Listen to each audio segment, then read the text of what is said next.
오늘 우리에게 주신 하나님의 말씀은 마가복음 10장 28절로 31절 말씀입니다. 마가복음 10장 28절로 31절 의미를 생각하며 한 목소리로 읽도록 하겠습니다. 시작. 베드로가 여자와 이르되 보소서 우리가 모든 것을 버리고 주를 따랐나이다.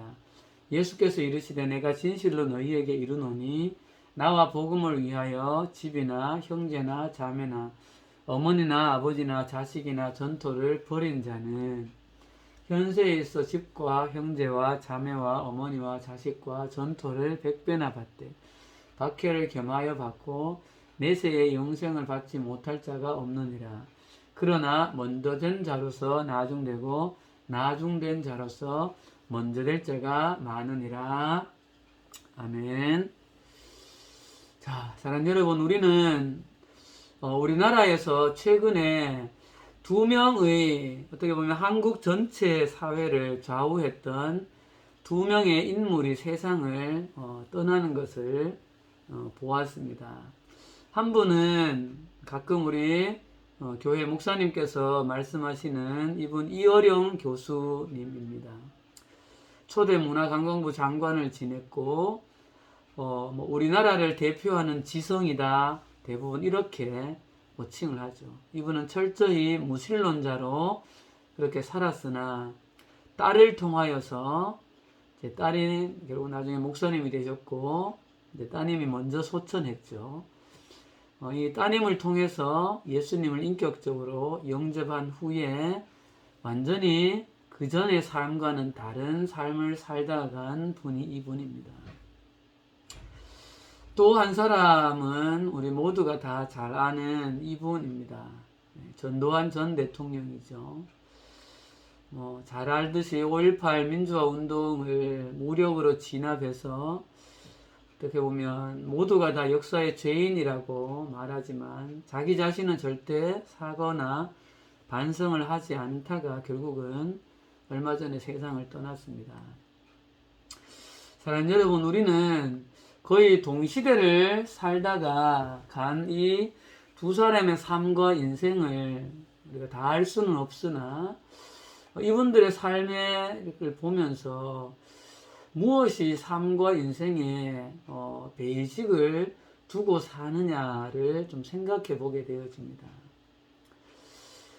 한 개인의 삶의 베이직을 어디에서 두느냐를 이렇게 볼 때 오늘 본문 말씀과 연관을 지어보면 이어령 교수님은 그 삶의 베이직을 자기 자신에게 두었다가 하나님으로 완전히 옮겨간 대표적인 인물이고 전두환 전 대통령은 끝까지 자기 자신의 삶의 베이직을 두었던 삶을 살다가 가신 분입니다. 오늘 우리는 함께 읽은 여러분 이 본문 말씀 속에서 우리의 삶의 베이직을 어디에 두어야 하는가에 대한 매우 중요한 가르침을 우리가 생각해 보고자 합니다. 사랑하는 여러분, 오늘 말씀은 앞에 2주 정도에 묵상했던 부자 청년과 예수님의 그 대화 있죠. 그 대화가 끝이 나고 이 대화가 이제는 누구에게로 이어지는가 하면 베드로로 대표되어지는 12제자와 예수님의 대화로 이어지는 거예요. 부자 청년과 예수님의 대화를 가만히 듣고 있던 베드로가 예수님의 한마디를 이렇게 던지죠. 그리고 그 베드로의 말에 예수님이 대답으로 하시는 본문이 오늘 말씀인데 이 말씀 속에서 우리는 우리에게 말씀하시는 그 하나님의 나라 속에서 삶과 인생에 대한 것들을 묵상을 해볼 수 있다는 거죠. 여러분 지금 우리가 하나님 나라의 소금 시리즈를 계속 하고 있다는 거 여러분 기억하십시오. 타락한 이 세상에 어떤 가치도 대체할 수 없는 마치 소금이 썩는 것을 방지하듯이 이 세상에 타락한 가치, 타락한 것들을 방지하기 위하여서 하나님의 나라의 진리와 가치가 우리의 삶의 영역에 어떤 것들이 있고 어떻게 우리는 그걸 받아들여야 되는가를 묵상해 오고 있다는 거예요. 지금까지 결혼 가정에 대해서 생각해 보았죠. 관계에 대해서, 인간의 내면에 대해서, 영생에 대해서, 물질에 대해서. 이것을 우리는 하나님의 나라의 관점의 가치로 우리는 어떻게 받아들여야 되는가, 세상을 어떻게 해석해야 되는가를 생각을 해보았습니다. 오늘은 이 하나님 나라의 소금 6번째로 우리가 살아가는 삶과 인생의 베이직에 대한 묵상을 좀 해보려고 합니다. 자, 시작해 보겠습니다, 여러분. 지금까지 부자 청년과 예수님의 대화를 열심히 듣고 있던 12제자 중에 성격이 급했던 베드로에게 번뜩 한 가지 생각이 드는 거예요. 그게 뭔가 하면 자신들은 예수님의 제자가 되어서 열심히 따르고 있었던 것이죠. 여러분 28절에 베드로가 다짜고짜 이렇게 말합니다. 보십시오. 우리가 모든 것을 버리고 주를 따랐습니까? 이렇게 말하죠. 여러분 베드로가 왜 이 말을 했을 것 같아요? 바로 앞에 대화 때문에 그런 거예요. 영생을 얻으려면 어떻게 해야 됩니까? 라고 물었을 때 예수님이 이렇게 말했죠. 가서 네 있는 거 다 팔아 가난한 데서 줘라. 그리고 날 따라라. 이렇게 말했던 거죠. 이 말씀을 들은 베드로가 가만히 생각해 보니까 자기들이 딱 그 케이스인 거예요. 부모 자녀를 떠났죠. 생업을 떠났죠. 그리고 예수님을 따라다닌 지가 벌써 2년 가까이가 되어지고 있는 거예요. 그게 번뜩 생각이 나니까 아하, 그러면 우리는 영생을 확실히 받은 사람이 아닌가? 이런 생각이 머리에 번개처럼 스치고 가는 거죠. 당연한 이야기죠. 그러니까 성격이 급한 이 다혈질의 베드로가 대번 말하죠. 딴 사람들은 말 안 해요. 그죠? 베드로는 성격이 급한 사람이었어요. 다혈질이었고요. 그냥 이게 성미가 급해서 하고 싶은 말을 꾹 눌러두지를 못해요. 그러니까 대번 말하는 거예요. 예수님 보세요. 그러면 우리는 가족도 어부나 세리나 이런 직업도 생업도 다 버리고 지금 예수님 따르고 있습니다. 이렇게 말하고 있는 거죠. 여러분 이 말이 뭐예요? 베드로가 하고 싶은 말은 결국 뭐죠? 이 말을 왜 했어요? 결국 그러니까 우리는 뭘 얻었다? 우리는 영생을 얻었는 거 맞죠? 이거 말하는 건 거죠. 그렇죠? 그런데 여러분 우리가 여기서 한 가지 좀 짚고 넘어가야 될 것이 있어요. 영생이라고 하는 것이 다르게 말하면 우리는 구원이라고 말할 수 있다. 그죠? 영생 구원이라고 하는 것이 우리가 이 땅에서 살아가는 우리의 삶, 우리의 인생과 내가 구원받는 것이 굉장히 밀접하게 연관이 되어져 있다는 거예요.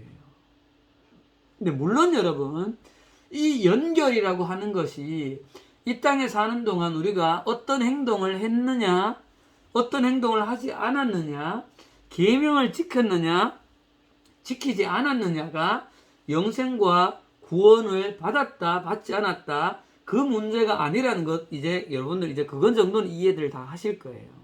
그죠? 그 정도는 다 이해할 것 같아요. 그런 측면이 아니라 좀 더 근본적으로 영생, 구원, 이런 것은 한 사람이 세상에 태어나서 세상을 살아가는 근본적인 삶이라는 것이 뭐냐, 인생이라는 것이 뭐냐를 바라보는 그 베이직을 어디에 두고 살아가느냐와 매우 밀접한 연관이 있다는 것이죠. 여러분 이해가 좀 되시죠? 그래서 여러분 오늘 본문 말씀에서 우리는 이 부자 청년의 질문 통해서 시작되어진 이 영생과 우리의 삶과 인생과의 이 관계를 향한 예수님의 말씀의 의미를 해석해 보자는 거예요. 자, 첫 번째입니다, 여러분. 예수님의 이 대답, 베드로의 이 말에 예수님이 했는 대답을 먼저 봅시다. 29절 30절이에요. 베드로가 우리가 버리고 다 따랐습니다 라고 말하니까 예수님이 내가 진실로 너희에게 이르노니 나와 복음을 위하여 집이나 형제나 자매나 어머니나 아버지나 자식이나 전토를 버린 자는 현세에 있어 집과 형제와 자매와 어머니와 자식과 전토를 100배나 받되 박해를 겸하여 받고 내세에 영생을 받지 못할 자가 없느니라. 이렇게 말씀하고 있죠. 사랑하는 여러분, 예수님의 이 대답이 베드로의 말에 동의한다는 거예요? 동의하지 않는다는 거예요? 매우 적극적으로 동의하신다는 거죠. 예수님과 복음을 위해서 가족, 다른 것들 다 합쳐서 가족, 그 다음 생업이라고 표현할게요. 직장이라고 말할 거고, 자기 하던 생업을 버린 자는 이 세상에서 100배를 받는데요. 내세는 오는 세상, 쉽게 말해 예수님의 재림할 때 영생을 못 받을 사람이 없다라고 단정을 해버리시는 거죠. 베드로는 이 말을 듣고 1번 기뻤다, 2번 슬펐다. 뭐예요? 너무 기뻤을 것 같아요. 그렇죠? 그런데 여러분, 우리는 여기서 예수님이 하신 이 29절과 30절 말씀이 무슨 말인가 좀 의문이 사실 좀 들어요, 여러분. 여러분, 그렇지 않아요? 제자들처럼 복음을 위해서 가정도 좀 뒤로 하고 하던 일, 생업도 뒤로 하고 예수님만을 따르는 제자들에게 현세란 말은 지금 이 땅에서 살 때를 말하는 거거든요. 이 땅에서 살 때 가족과 생업을 100배나 받는다는 거예요. 말씀 그대로 그렇잖아요. 그죠? 박해를 겸하여서 받는다. 오는 내세에 영생을 받지 못할 자가 없다. 뒤에 말씀은 이해하겠어요. 예수님 열심히 따랐으니까 영생을 받겠지. 근데 앞에 이 말씀은 뭐냐는 거죠, 이게. 이게 무슨 의미냐는 거예요. 그리고 이것이 실제로 이렇게 여러분 이루어지나요? 대답하기 좀 어렵죠, 여러분. 예, 참 대답하기 어려운 본문이에요, 이 본문은. 그죠? 자, 조금 이제 구체적으로 한 부분을 선생님과 같이 한번 해석해 가봅시다. 첫 번째입니다, 여러분. 먼저는 우리는 베드로의 이런 말에 대해서 예수님이 대답하시는 이 직접적인 글자, 문자 그대로의 의미를 한번 생각을 해봅시다. 사랑하는 여러분, 예수님께서 하신 이 대답은 문자 그대로 사실대로 이루어지는 경우를 우리는 주변에서 많이 보게 되어집니다. 자, 다시요, 여러분. 예수님의 이 30절의 말씀, 29절 이렇게 다 버린 자는 현세에 있어 집과 형제와 자매와 어머니와 자식과 전토를 100배나 받는다는 말씀이 현실적으로 이 세상 가운데에서 이루어지는 경우를 우리는 볼 수 있다는 것이지요. 말씀 그대로, 글자 그대로. 자, 지금부터 팀장님이 말씀드리는 한 부부의 예를 실제로 팀장님이 들었던 사례를 좀 나눔을 해주도록 할게요. 자, 이 선생님 부부는 초등학교 교사 부부이세요. 20대에서 30대로 넘어가는 대학 시절의 한 수련회에서 자신을 향한 예수 그리스도의 사랑에 깊이 직면하면서 예수 그리스도에게 나의 인생을 완전히 드려도 괜찮겠다라고 이분이 마음에 스스로 하나님 앞에 그렇게 고백을 하게 되어집니다. 한마디로 말하면 자신의 삶과 인생의 베이직을 예수 그리스도에게로 완전히 맡겨버리는 거죠. 옮겨가는 거예요. 자, 그리고 이분은 교사로서의 상당한 역량을 가지고 있어서 교감, 교장 이런 승진의 길도 얼마든지 갈 수 있었지만 이 선생님께서는 아내 되시는 선생님과 자신의 고향을 떠나서 낯선 어떤 한 장소로 부산으로 이동을 해서 가십니다. 왜냐하면 함께 몸담고 있었던 선교단체 교사선교회를 개척하기 위해서 가셨던 거예요. 그곳에서 10년 가까이 사역을 하시면서 부산과 경남에 있는 선생님들을 열심히 제자훈련을 시키셨어요. 자, 그리고 이분들은 또 부산을 떠나서 파푸아 뉴기니라는 적도 부근의 정말 밀림과 정글이 있는 나라로 날아가서 거기에 한국 교사 선교사가 되어져서 선교사님들의 자녀들을 가르치는 일을 4년 동안 하게 되어집니다. 그리고 다시 한국으로 돌아와서는 한동국제학교라는, 보통 여러분 한동대 많이 들어봤죠. 그곳에 중고등학교가 있는데 거기에 교장으로 초빙받아 가서 이 3년을 행정적인 일과 가르치는 일을 하십니다. 그리고 이후에 또 필리핀으로 가셔서 마닐라 한국 아카데미라고 하는 선생님하고, 여러분들 그때 필리핀에 가봤죠, 거기. 그 학교에 교장으로 3년을 일하십니다. 지금은 이분이 어디에 계신가 하면 지구 반대편 쪽에 아프리카의 우간다라는 나라에 한 기독교 대학이 있는데 쿠미 대학교의 교수로, 총장으로 그 아프리카의 그 흑인 우간다와 남수단 난민 흑인 대학생들을 가르치시기도 하고 학교의 행정 일도 하시면서 열심히 사역을 하십니다. 여러분, 이 부부가 누구인가 하면 팀장님하고 이성호 선생님이 섬기고 있는 선교단체인 교사선교회의 한 멤버이신 홍세기 강학봉 선생님이에요. 사진을 하나 보여드릴게요. 이 사진이 지금 쿠미 대학교에 있는 대학교의 학생들이고 교수님들도 있고 그래요. 빨간 동그라미인 분이, 이분이 홍세기 선생님, 초등학교 선생님이셨어요. 자, 여러분, 왜 이분을 선생님이 소개하는가 하면 홍세기 선생님께서 어느 모임에서 설교를 하던 중에 본인의 경험으로 했던 고백이 오늘 이 본문이었다는 거예요. 자, 여러분 잘 들어보세요. 이렇게 홍세기 선생님께서, 지금은 이제 선교사님이죠. 선교사님께서 이렇게 말씀하세요. 필리핀에 있었을 때의 경험이에요. 내가 필리핀에서 마닐라 한국 아카데미에서 교장으로 한국 선교사 자녀들과 함께 할 때 느낀 것이 한 가지 있다. 내가 필리핀으로 갈 때 그곳에 가기 위해서 이분의 어머니께서 혼자 살아 계신데 홀로 계신 어머니를 한국 땅에 두고 가셨다. 나이가 연세가 많으신데 따님과 아드님이 있어요. 여러분 아는지 모르겠어요. 여러분 싱어송라이터 홍이삭이라고 들어본 적 있어요? 홍이삭 형제가 이 선생님의 자녀예요. 어쨌든 딸과 아들이 있었는데 딸과 아들을 한국 땅에 그냥 두고 두 부부가 가셨던 거죠. 물론 그때 성인이긴 했습니다.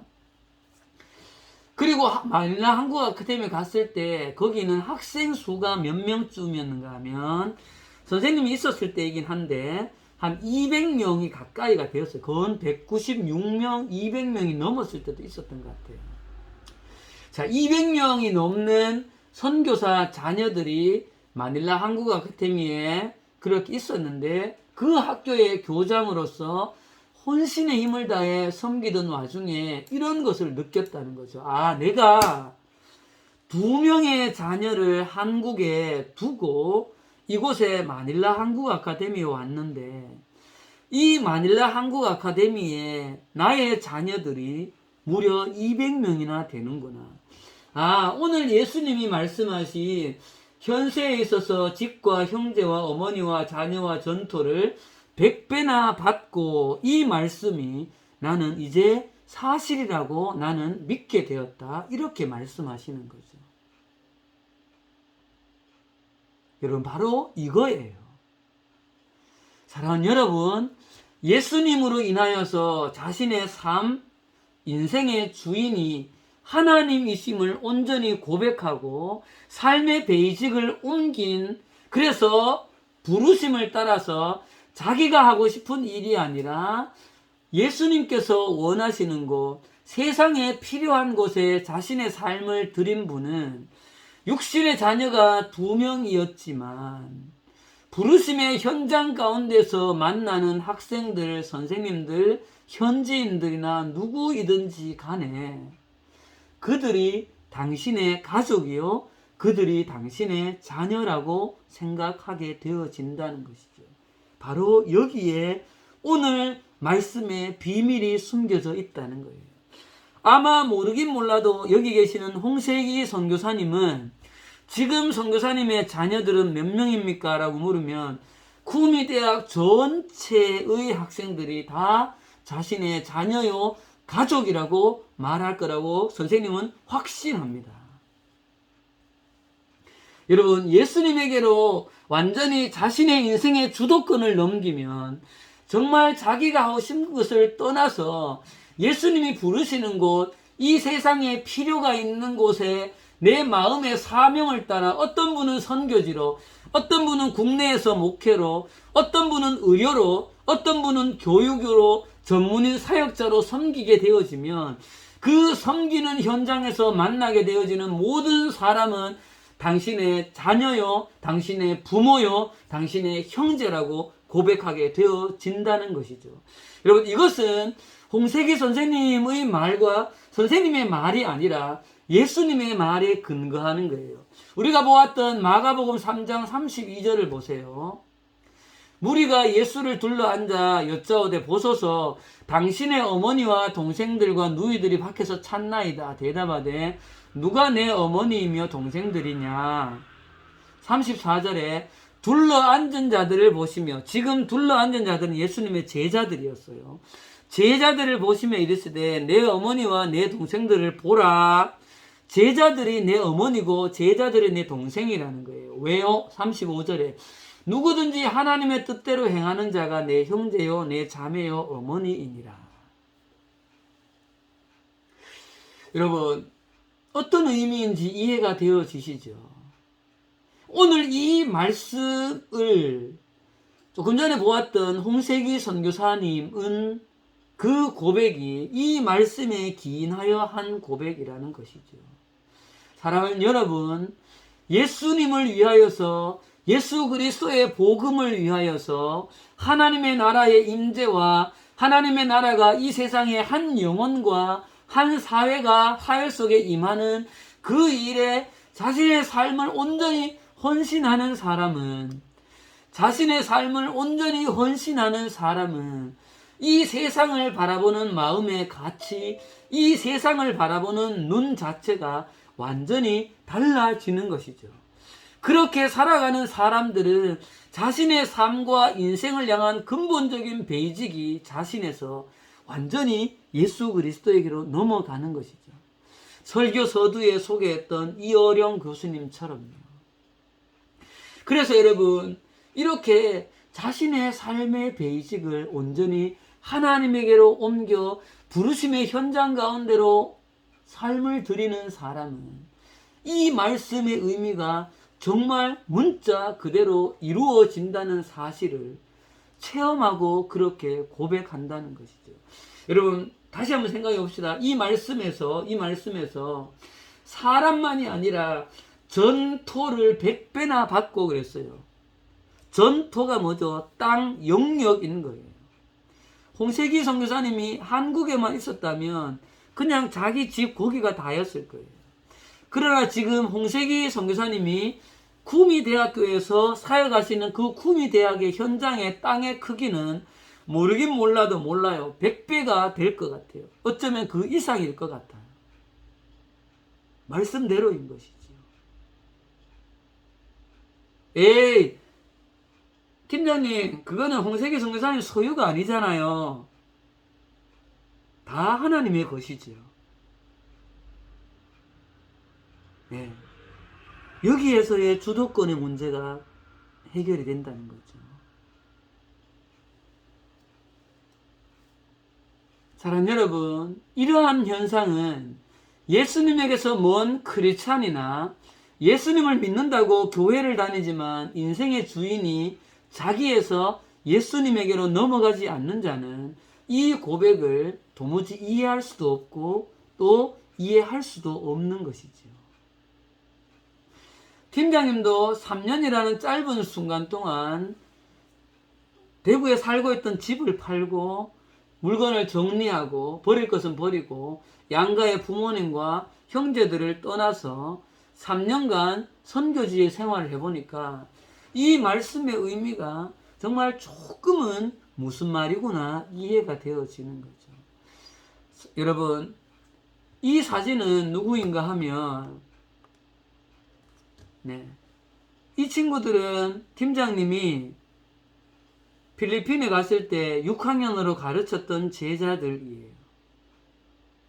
여러분, 사랑하는 여러분, 팀장님은 이 아이들이 마치 선생님의 자녀인 것처럼 여겨집니다. 정말로요. 얼마 전에도 이 아이들을 만났고 줌으로 앞으로도 만날 것이고 계속해서 그렇게 갈 것이죠.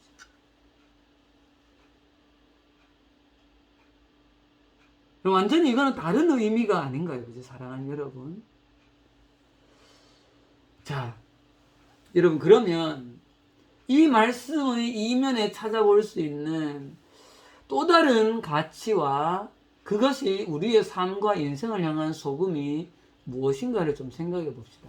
사랑하는 여러분, 그러면 이 말씀이 자신의 모든 생업과 가족을 뒤로하고 100% 선교사로 나가거나 목사님이 되어지거나 사역자들에게만 해당하는 말씀일까요, 여러분? 아니라는 것이죠. 이 말씀 속에 흐르는 예수님의 말씀의 의미는 그렇지 않다는 거예요. 사랑하는 여러분, 조금 더 깊이 이제 들어가 봅시다.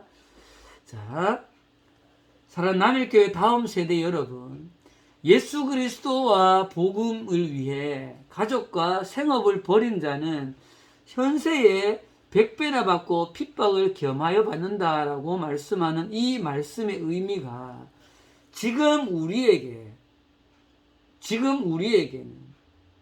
어떻게 이 말씀을 받아들여야 하는 거죠. 우리 모두도 선교사나 목사나 사역자나 이런 것으로 헌신을 해야 합니까?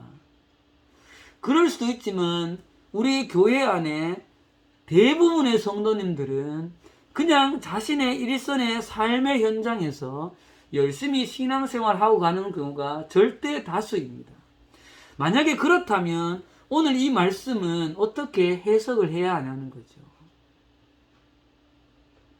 자, 그 의미를 간단하게 좀 살펴봅시다. 먼저는 여러분, 이 말씀 속에서 한 사람으로서 이 세상에 보내는 받음은 나라는 이 우리의 존재는 우리의 삶의 베이직을 어디에 둘 것이냐를 생각하라는 말씀인 거예요.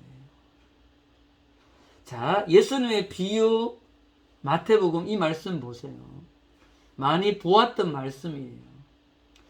집을 어떤 곳에 반석을 두고 짓느냐를 말하고 있는 거죠. 비가 내릴 때 반석에 집을 지은 사람은 무너지지 않는데 모래 위에 지은 어리석은 사람은 무너진다라는 비유의 말씀이죠. 사랑하는 여러분, 오늘 이 예수님의 비유나 마가복음에서 읽었던 우리의 본문의 말씀이나 우리의 삶과 인생의 집의 반석 베이직을 어디에 둘래? 라고 물으시는 거예요. 말씀에서는 하나님의 말씀의 진리, 예수 그리스도의 말씀의 진리, 복음의 진리에 두어야 한다라고 우리에게 강하게 권면하고 있는 것이죠. 사랑하는 여러분, 지금부터 조금 어려운 이야기 한 가지 할게요. 잘 기억하십시오. 여러분, 이 땅에 태어나서 살아가는 사람은 누구나 다 자신의 인생의 집을 세상이 이렇구나 라고 가지게 되는 어떤 믿음에 근거해서 자신의 집을 지어요. 여러분, 이 믿음은 한 개인이 개인의 성장 과정의 경험에서 생기기도 하고 그 사람이 살았던 사회가 던져주고 있는 어떤 메시지 때문에 생겨나기도 하고 또 살아가면서 겪는 어떤 경험 때문에 이런 믿음이 생겨나기도 해요. 여러분, 이거를 좀 어려운 말로 세계관, 가치관이라고 말을 하는데, 여러분, 이 세계관이나 가치관이라고 하는 것은 어딘가에 강력한 믿음이나 신념의 바탕을 두고 그 위에 가치관이, 세계관이 생긴다는 거죠. 아, 세상은 이런 거야 라고 믿는다는 거죠. 어떤 사람은 야, 믿을 건 나밖에 없어. 내가 나 스스로를 지켜야지 자신에게 둡니다. 어떤 사람은 야, 유익, 이익, 돈이 최고지. 돈에 믿음의 반석을 둡니다. 어떤 사람은 야, 이 세상은 세상의 자연의 이치에 따라서 흘러가는 거야. 자연의 이치에 자신의 삶의 반석을 둡니다. 어떤 사람은 과학에, 어떤 사람은 종교에, 어떤 사람은 쾌락에, 무엇인가를 믿는 믿음에 근거해서 그 위에 자신의 반석을 세운다는 거예요. 삶의 반석을, 인생의 집을. 왜냐하면 인간은 무엇을 향한 믿음을 빼고는 존재할 수가 없는 사람이기 때문에 그래요. 왜냐하면 그렇게 창조되었기 때문에 그래요. 어느 누구나 이런 믿음 없이는 살아갈 존재가 한 명도 없는 거죠. 자, 그렇다면 여러분, 이렇게 필연적으로 믿음에 근간을 두는 인간이라면 가장 중요한 것은 그 믿음의 대상이 무엇이냐는 거죠. 어디에 근거를 두느냐는 거예요. 사랑하는 여러분들은 여러분의 인생의 집을 어디에 근간을 두고 지어 가실래요? 오늘 성경이 가르치고 있는 말씀을 내 인생의 집의 근거를, 베이직을 하나님의 말씀에, 복음의 진리에, 예수 그리스도에게로 두라고 우리에게 말씀하고 있는 것이죠. 여러분, 복음의 진리가 우리 가운데 있다는 것은 얼마나 놀랍고 놀라운 축복인지 모릅니다.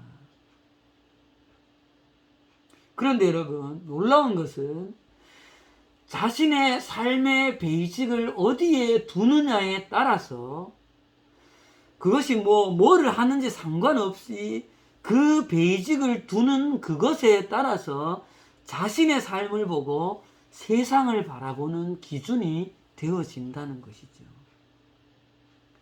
말씀의 근거를 두고 예수님의 복음의 근거를 두게 되어진다면 그 시선이 내가 사역자로 헌신하느냐 하지 않느냐가 문제가 아니라 나의 주인이 예수구나. 나의 삶의 모든 것은 하나님의 것이구나. 나는 하나님의 자녀이구나. 나는 하나님의 나라에 속한 백성이구나. 이렇게 인식이 바뀌어진다는 것이죠. 이렇게 바뀌어진 사람은 그걸 선교하거나 목회하거나 소위 우리가 말하는 헌신되었다라고 말하는 사람뿐만 아니라 평범한 성도들인 여러분들이나 팀장님이나 우리 같은 사람들도 동일하게 하나님이 나를 부르시고 심겨둔 학교라는 현장, 직업이라는 현장, 가정이라는 현장 속에 우리가 존재하는 모든 것은 다 하나님이 다스리시는구나. 하나님이 주인이구나.